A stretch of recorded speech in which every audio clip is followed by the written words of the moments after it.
ज़्यादा पुराना निवेश नहीं है। 1 साल पहले मतलब पिछले दिसंबर में इन्होंने शुरू किया था। ICICI prudential Nifty next 50 index fund 1000 की सिप, जेएम का फ्लेक्सी कैप फंड 2000 की सिप यहाँ पर चल रही है। मोतीलाल ओसवाल के मिड कैप फंड में 7000 की सिप कर रहे हैं।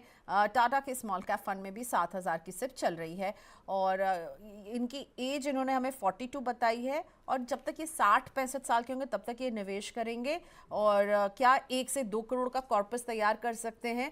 राजा जी से बात नहीं हो पाई ना, तो उन्होंने बहुत ही एक अच्छा सा सवाल लिखा था। नीरव, मैं आपके सामने रखना चाहूँगी कि मैं 42 इयर्स का हूँ, क्या मैंने बहुत लेट कर दी है इन्वेस्टमेंट शुरुआत करने में? आपका इस पर व्यू और फिर इनके पोर्टफोलियो पर। देखिए प्रियंका जी, पिछली बार भी मैंने आपको कहा आपके दर्शक जो है काफी मैच्योर इन्वेस्टर्स लगते हैं, उनकी एक्सपेक्टेशंस बिल्कुल ही प्रैक्टिकल होती है। तो ऑफ कोर्स इन्वेस्ट करने के लिए सही समय तो हमेशा एज ऑफ यस्टरडे होता ही है। पर इनकी जो एक्सपेक्टेशन है वो भी काफी अलाइंड ही है इनके इन्वेस्टमेंट टेन्योर को लेके। ऑफ कोर्स 42 से शुरुआत कर रहे हैं, पर जब आँख खुले तब सवेरा। हमें खुशी ये बात की है कि 42 पर वो शुरुआत कर रहे हैं, पर उनकी एक्सपेक्टेशन ये नहीं है कि जल्दी से जल्दी रिटर्न्स बनाए। वो फिर भी 18 से 20 साल देने तैयार है उनके निवेश को परफॉर्म करने देने के लिए। तो ये एक बहुत बढ़िया बात है।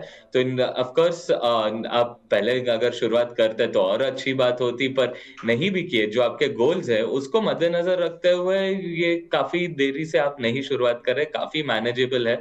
उतनी भी बुरी स्थिति नहीं है जितना आपको लग रहा होगा at this point in time. तो वो एक गुड न्यूज़ है आपके लिए। और very quickly on the portfolio, आपको ये बता सकता हूँ कि आप अगर इसी पोर्टफोलियो को अगर कंटिन्यू करते हैं, और अगर हम एक्सपेक्ट करते हैं कि बेंचमार्क जैसा इंडेक्स अगर 12% के आसपास अगर जनरेट करता है CAGR over a longer time, compounded average annualised growth rate, तो आपका पोर्टफोलियो हो सकता है कि 1 करोड़ रुपए पहुंच जाए। प्योर मैथमेटिकल बेसिस पर तो वो हो जाएगा, पर एक चीज बहुत ही इंपॉर्टेंट आपको कंसिडर करना है कि 1 करोड़ शायद 20 साल बाद उतने मायने नहीं रखेंगे, वो सेम चीजें नहीं खरीद पाओगे आप 1 करोड़ से जितना आप आज खरीद पाते हो, क्योंकि महंगाई बढ़ रही है, इन्फ्लेशन बढ़ रही है। तो अगर आप इन्फ्लेशन से अगर एडजस्ट कर लेते हैं, तो हो सकता है कि आपको थोड़ा-सा शॉर्टफॉल हो सकता है। जो आप 1 करोड़ में आप लाइफ़स्टाइल एक्सपेक्ट कर रहे हैं, वो लाइफ़स्टाइल नहीं जी पाओगे। अगर आपको करंट 1 करोड़ से जो लाइफ़स्टाइल अफ़ोर्ड की जा सकती है, वो लाइफ़स्टाइल अगर आपको अफ़ोर्ड करना है, तो आपको एक थोड़ा-सा स्टेप अप करना पड़ेगा। आपके एसआईपी को on a regular basis at least annually bare minimum 10% से आपको बढ़ाना पड़ेगा आपका एसआईपी कंट्रीब्यूशन। तब जाके हो सकता है कि आपका 1 से 1.5 करोड़ के बीच में इन्फ्लेशन एडजस्टेड 20 साल बाद भी आपका कॉर्पस बन सकता है। जो आप करंट 1 करोड़ की लाइफ़स्टाइल जी रहे हैं, आप अप्रॉक्सिमेटली वो टाइप ऑफ लाइफ़स्टाइल जी सकते हैं, अगर महँगाई को ध्यान में रखें, एट एन एवरेज लेवल। सो आप एनुअल स्टेप अप कर दीजिए मिनिमम 10%, अगर हो सके 15% से अगर स्टेप अप करेंगे तो काफ़ी अच्छा कंफर्ट मिल जाएगा। तब आपके लिए काफ़ी अच्छा एक मार्जिन, एक कुशन बन सकता है। तो जितना हो सके स्टेप अप बढ़ाइए, कुछ नहीं तो भी एटलीस्ट 10% का टारगेट रखिए। आपके पोर्टफोलियो में निफ्टी नेक्स्ट 50 है आपके पास। सो निफ्टी नेक्स्ट 50, आपको एक चीज़ ध्यान देना है कि नेक्स्ट 50 जो होता है वो टॉप 50 बेलवेदर इंडेक्स में जो भी कॉन्स्टिट्यूएंट्स है उसके बाहर वाले होते हैं। 50 फर्स्ट टू 100 स्टॉक्स होता है। उसके जगह पे आप निफ्टी 50 इंडेक्स ही ले लीजिए, नेक्स्ट 50 नहीं लेते हुए। रिटर्न प्रोफाइल मोस्टली सिमिलर हमने देखा हुआ है पिछले कुछ साल में, पर साथ ही साथ रिस्क निफ्टी 50 में थोड़ा-सा कम है, थोड़ा ज़्यादा स्टेबल है, वोलेटिलिटी थोड़ी कम है, और जैसे कि हमने शुरुआत में बात करी है, ये जो लार्ज कैप की एंकरिंग इफेक्ट आती है वो काफ़ी अच्छे से आ जाती है निफ्टी 50 में एक्सपोज़र लेकर। फ्लेक्सी कैप में आप कुछ और ऑप्शंस कंसिडर कर सकते हैं, आपको देखना चाहिए। उदाहरण के तौर पर 2 फंड्स कहूँगा, एचडीएफसी फ्लेक्सी कैप फंड और आईसीआईसीआई प्रूडेंशियल की फ्लेक्सी कैप फंड। ये 2 फंड्स को आप करीबी से देखिए, जाँचिए। आपके फ्लेक्सी कैप कैटेगरी में ये काफ़ी अच्छे कंटेंडर्स हैं, कंसिडर करना। मिड कैप एलोकेशन में कोई दिक्कत नज़र नहीं आ रही है, काफ़ी सही दिखाई दे रही है, पर जो स्मॉल कैप फंड्स की सिलेक्शन है उसमें आप थोड़े ट्वीक्स कर सकते हैं। यहाँ पर भी आपको कुछ ऑप्शंस दूँगा।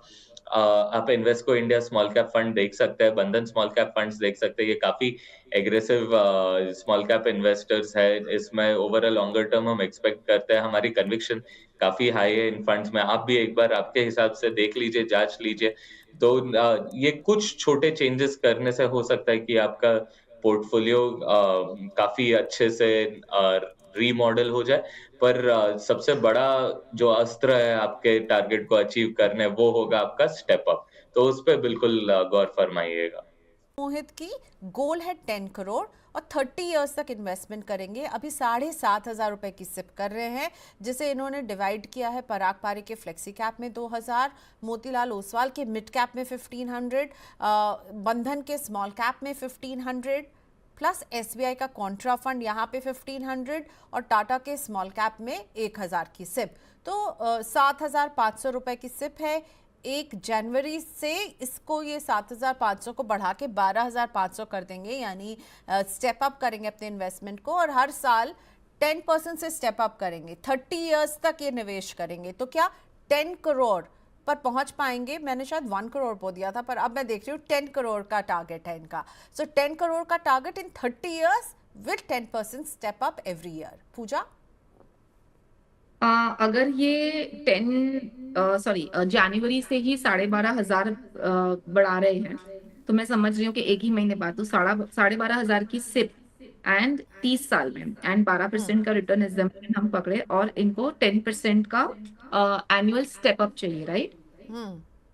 30 इयर्स तक इन्वेस्टमेंट करेंगे तो लॉन्ग टर्म वाले हैं मोहित जी। लंबा नजरिया है, 22 इयर्स के हैं तो लंबा नजरिया होना भी चाहिए। अजम्पशन कितना है ना, कितना जुटाना है? 10 करोड़। आराम से ये 11 करोड़ जुटा लेंगे। ओके आप अभी बिल्कुल ना अमिताभ बच्चन की तरह साउंड कर रही थी। कितना जुटाना? अरे 10 करोड़ क्या, आप तो 11 करोड़ पर पहुंच जाएंगे मोहित जी। बहुत बहुत बधाई। Pooja, any comment on the portfolio? So 11 crore with step up, right? Step up बहुत इंपॉर्टेंट रोल प्ले करेगा। देखिए, ये बहुत अच्छा एग्जाम्पल है प्रियंका। इनफैक्ट सबसे पहले तो है ना मोहित को मैं दो बातों के लिए बहुत प्रेस करूंगी या बधाई दूंगी। सबसे पहले तो 22 साल की उम्र से, मतलब एकदम एजुकेशन का टाइम होगा मेरे हिसाब से इनका, मुझे नहीं पता इन्होंने जॉब शुरू किया है नहीं, अब तक काम करना शुरू किया है नहीं। 22 साल की उम्र से 7,500 की ऑलरेडी एसआईपी कर रहे हैं, 12.5 करेंगे और 10 करोड़ जितनी एक एक साइजेबल कॉर्पस का ये प्लानिंग कर रहे हैं 30 साल बाद। जो आज हम ऑलरेडी बात कर रहे थे एसडब्ल्यूपी के लिए कि आपके पास 30 साल का समय हो तो हम कहाँ से कहाँ पहुंच सकते हैं। ठीक है, अब यहाँ पे एक बहुत अच्छी बात दूसरी है कि प्रियंका ये आपके शो को फॉलो भी कर रहे हैं, मतलब यूट्यूब को इतना अच्छे से फॉलो कर रहे हैं and at the same time इतना इंटरेस्ट भी ले रहे हैं कि मेरी ये एसआईपी किस तरीके से planning and all that. So बहुत अच्छी बात है Mohit, we are very happy to get such questions from youngsters. And ये जो आप समझ गए ना कि it is not only about amount, it is about the time जो पैसा बना के देगा, तो बस आपके हाथ में जीते। और 10 करोड़ तो ये कुछ भी नहीं है मेरे हिसाब से। आप अभी ये 12.5 अभी कर रहे हैं, तो आई एम श्योर इसको स्टेप अप कर करके आप आराम से 25-50 हजार लाख रुपए तक की एसआईपी तक जल्दी पहुंचेंगे। एंड ये जब और कंपाउंडिंग पे आ जाएगा तो 30 साल में आप काफी अच्छा अमाउंट जुटा लेंगे।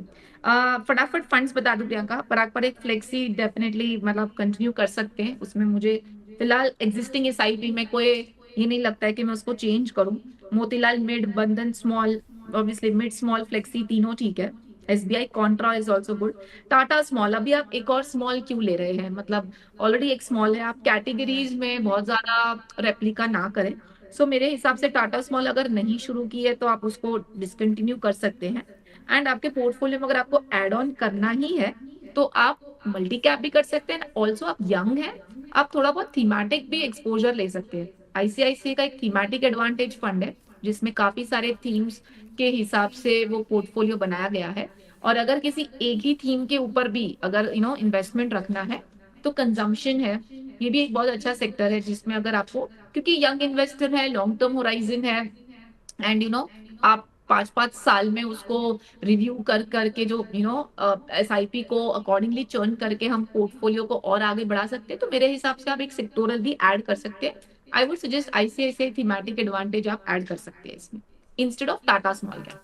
ओके, सो दो स्मॉल कैप पूजा को थोड़ा सा उसमें लग रहा है कि मोहित बेटर होगा कि आप आईसीसीआई का थीमेटिक, क्योंकि आपके पास लॉन्ग टर्म का नज़रिया है और थीमेटिक एडवांटेज, मैं कहना चाहूँगी मेरे शो में जितने एक्सपर्ट्स आते हैं, वन ऑफ द फेवरेट अगर थीमेटिक स्कीम्स में करना है तो one of the favourite schemes बहुत सारे एक्सपर्ट्स की है, और आप भी इसको ज़रूर पढ़िएगा, रिसर्च कीजिएगा और इसमें आप जो है ऐड कर सकते हैं अपने वो जो सिप आप 1000 की कर रहे हैं टाटा स्मॉल कैप में, यहाँ शिफ्ट की जा सकती है।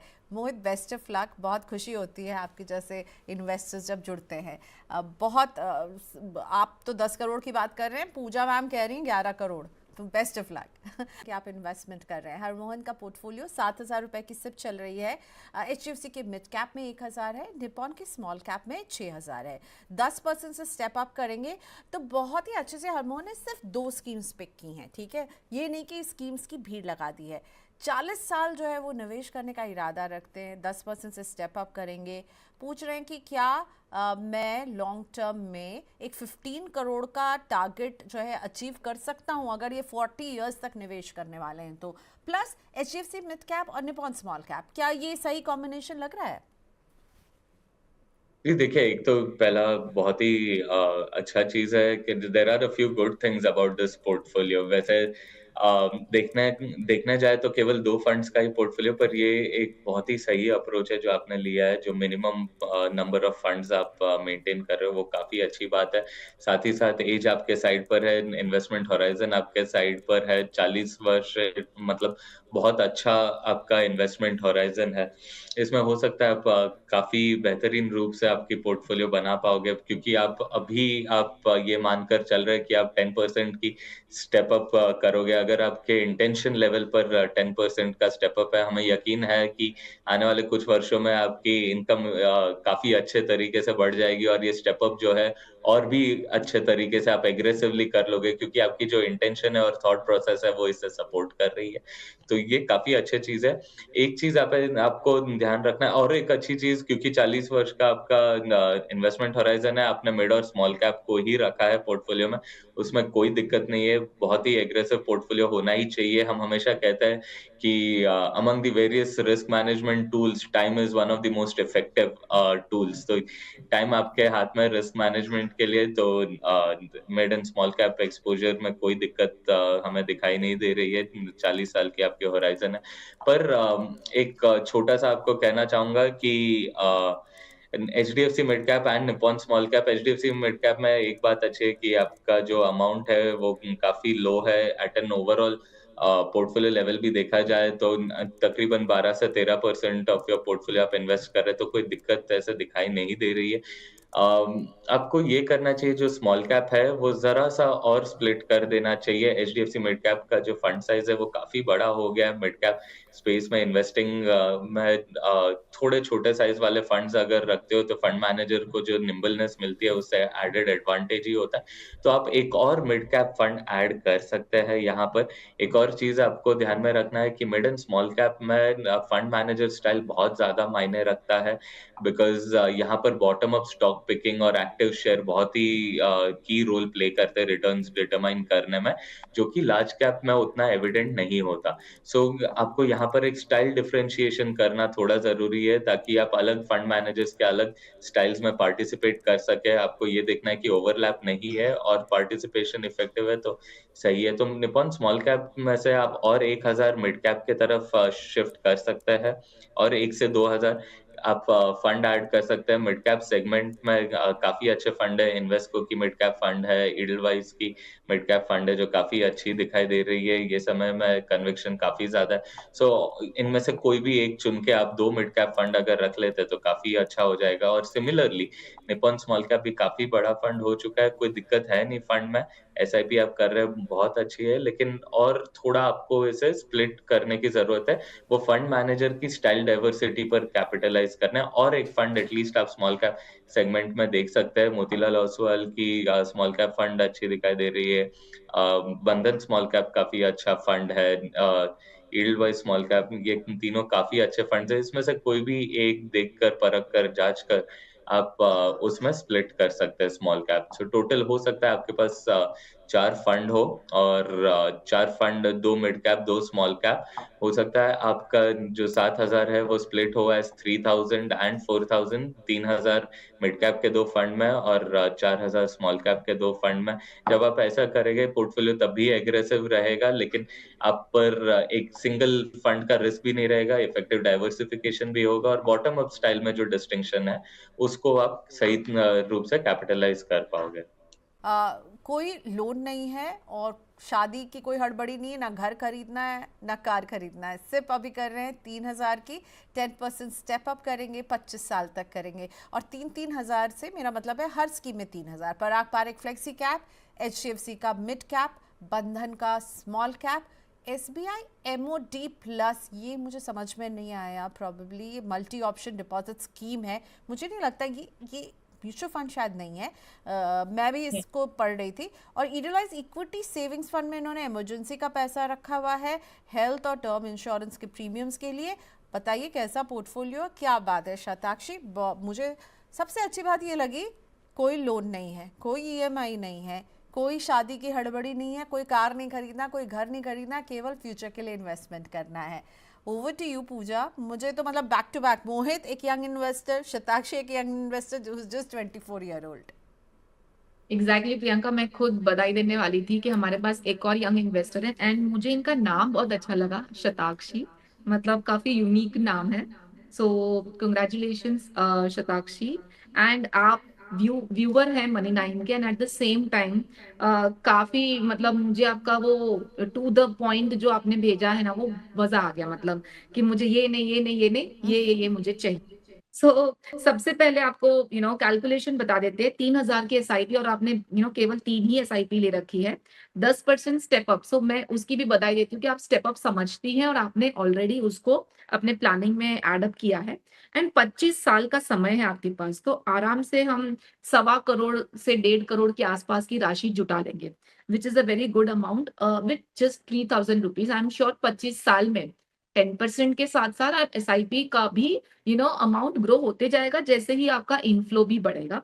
लेकिन केवल इस पर्टिकुलर अमाउंट से हम आराम से ये राशि तक पहुंच जाएंगे। जो तीनों SIP आपने बताई है पोर्टफोलियो में, तीनों ही अच्छी है क्योंकि एक मिड कैप है, एक स्मॉल कैप है, एक फ्लेक्सी कैप है।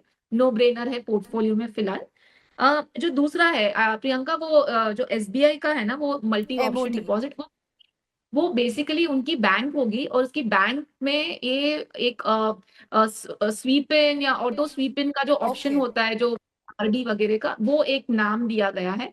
मतलब ये क्या करती होंगी, हर महीने इनको कंटिजेंसी के लिए काफी लोग ये करते हैं, instead of putting it in liquid या लो ड्यूरेशन, वो अपनी ही बैंक के ऑटो स्वीप इन या इस तरीके के ऑप्शन में डालते हैं, क्योंकि वो एक लॉक इन FD के जैसे नहीं चलता है। वो आपको जो अमाउंट आप फिक्स करना चाहते हैं या तो फिर एडिशनल अमाउंट अगर आपके सेविंग अकाउंट में है, अगर आपने लिमिट दे रखी है, तो उतना अमाउंट वो चला जाता है स्वीप इन FD में और वो रेट्स आपको FD के हिसाब से मिल जाते हैं। So that is also good comfort thing, आप रख सकते हैं उसको। एंड दूसरा अपने equity savings, I again like the choice of equity savings. मुझे कहीं ना कहीं लगता है तो शताक्षी किसी की सलाह ले रही है या तो वो खुद काफी अवेयर लग रही है, क्योंकि अगर आपने कंटिजेंसी के लिए डेट फंड भी चुना होता तो भी ठीक है, बट ये जो इमरजेंसी के जो आपके रीजंस है, हेल्थ इंश्योरेंस प्रीमियम्स वाले, वो बहुत मुझे अच्छे लगे कि काफी लोग कंटिजेंसी का जो पैसा है वो रखते हैं कि कभी कोई जरूरत पड़ी तो। But there is one more planning which comes as every year, जो हमें प्रीमियम भरना होता है प्रियंका, लाइफ इंश्योरेंस है या हेल्थ इंश्योरेंस है, ये प्रीमियम हमें ईयरली भरना है। समझो दोनों मिला के प्रीमियम्स मेरे हो जाते हैं 20-25 हजार के आसपास। तो हर महीने 2,000 अगर मैं अलग से एक फंड में ले रखूं, तो जब प्रीमियम भरने की डेट आएगी तब मुझे वहां से निकाल के प्रीमियम भरना है। तो क्या होगा, उस पर्टिकुलर महीने में जब मेरे को प्रीमियम भरना है, तब मुझे 20-25 हजार अपने इनफ्लो से निकालना भारी पड़ेगा कि अरे यार, मैं 20,000 मेरे कम हो गए या मेरा कैश फ्लो बिगड़ गया। बट वो हर महीने 2-2 हजार निकलते जाएगा, तो आपको तो सिर्फ वो कंटिजेंसी फंड खोलना है, उसमें से रिडेम्पशन देना है, एक दिन में पैसा और सीधा आपने प्रीमियम भर दिया। तो ये भी मुझे बहुत अच्छा लगता है जब लोग कंटिजेंसी में इंश्योरेंस प्रीमियम भरने के लिए अलग से पैसा रखते हैं। तो I am sure equity savings अच्छा, आपको वहां पे थोड़ा बहुत इक्विटी का रिटर्न्स भी मिल जाता होगा। मुझे कुछ चेंजेस की यहाँ पे कोई गुंजाइश नहीं लगती है प्रियंका, लेकिन दो मैं सिर्फ बता देती हूँ जो आप फ्यूचर में ऐड कर सकते हैं, क्योंकि आपने मिड स्मॉल फ्लेक्सी ले रखा है। एक आईसीआईसीआई प्रूडेंशियल का वैल्यू फंड, क्योंकि वो एक वैल्यू स्ट्रैटेजी हो जाएगा, और एक मल्टी एसेट एलोकेशन भी बहुत अच्छा फंड हो जाएगा निप्पॉन का, जिसमें आपको थोड़ा बहुत इंटरनेशनल भी मिल जाएगा, गोल्ड सिल्वर भी मिल जाएगा और डेट भी मिल जाएगा। एंड हम मल्टी एसेट देख ही रहे हैं कि पोर्टफोलियो में गोल्ड सिल्वर आ जाता है तो थोड़ा पोर्टफोलियो आपका डाइवर्सिफाई हो जाता है। सो ये दो आप ऐड कर सकते हैं फ्यूचर में।